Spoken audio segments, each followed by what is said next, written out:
At 2:37 a.m., the recording stopped. The patrol car's dash camera captured only a few seconds before the feed went dark.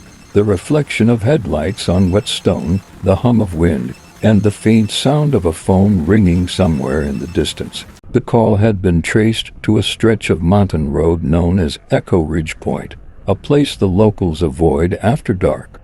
The report that came in was short: possible fall, one victim missing. When officers reached the site, the road was empty. The guardrail was bent, and a single phone lay face down in the dirt. It was still warm to the touch. The screen showed 14 unanswered calls to the same number, Dad. The owner of the phone was 17-year-old Lily Cole. She had been seen only 2 hours earlier, leaving a diner with her father after what witnesses described as a heated argument. According to the initial statement, they had driven up the ridge to talk. The talk ended with a scream that echoed across the valley, and then silence. By dawn, rescue teams had scoured every ledge and ravine below the cliff. They found the car, its headlights still burning, the passenger door open, and a trail of footprints that stopped just short of the edge. There was no body, no blood, no trace of impact. The father, David Cole, told investigators his daughter slipped while he tried to pull her back. He said she lost her balance in the dark, but his account shifted 3 times before the interview was even over. In one version, she jumped; in another, he turned away for a moment and she was simply gone. The more they searched, the less sense it made. Forensics teams found no disturbed soil, no drag marks, no sign of a fall. The wind patterns at the ridge that night were strong enough to scatter loose debris, but not enough to erase the physical evidence of a body striking rock. It was as if she had never gone over it all. When the phone data was extracted, another anomaly appeared.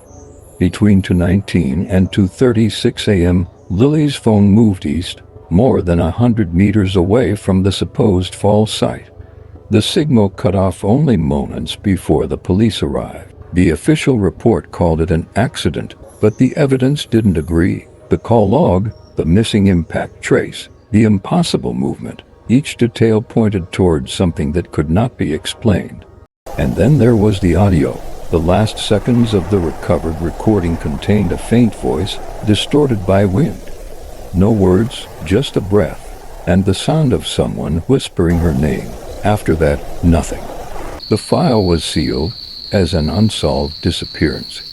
But 2 weeks later, a new piece of footage surfaced, a wildlife camera less than half a mile from Echo Ridge. The timestamp matched the night of the incident. What that camera captured would force investigators to reopen the case and to ask a question no one wanted to face. What really happened on that cliff, and why did her father lie about being alone?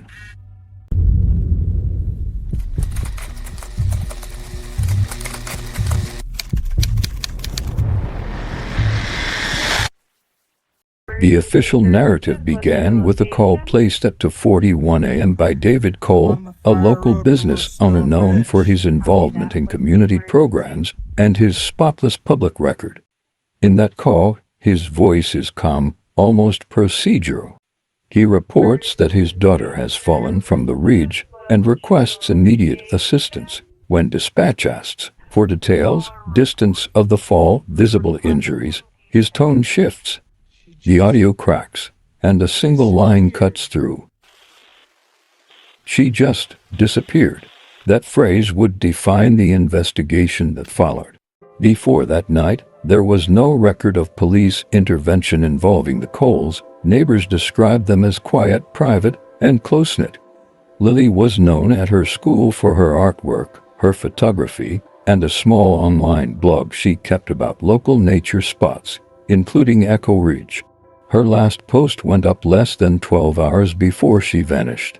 It read, "Some places remember more than people do." Investigators would later find that line handwritten on a note taped to the dashboard of the car recovered at the scene. The location itself, Echo Ridge Point, was once a tourist lookout. It was closed 5 years earlier after a landslide destroyed part of the access road. Since then, it had become a place of quiet myth, the kind of road where teenagers dared each other to drive at night and where small memorial crosses dotted the shoulder. The Cole family's choice to drive there in the middle of the night raised the first red flag for detectives. The second came from the autolog data retrieved from David Cole's vehicle. The onboard computer showed 2 anomalies. The passenger seatbelt was unbuckled at 9:13 p.m., and the driver's door opened exactly 21 minutes later, while the car was still in motion at 5 miles per hour. That data contradicted every version of the father's statement. He claimed they parked at the overlook to talk. He claimed they were outside the car when the fall occurred. But the vehicle logs showed the engine still running at the moment the passenger door opened. These contradictions drew the attention of Detective Myra Lawson, then 42, a senior investigator known for her work on missing person cases. She took over the file 48 hours later, after inconsistencies in the timeline made the original report untenable. Lawson's first decision was to separate what could be proven from what was told.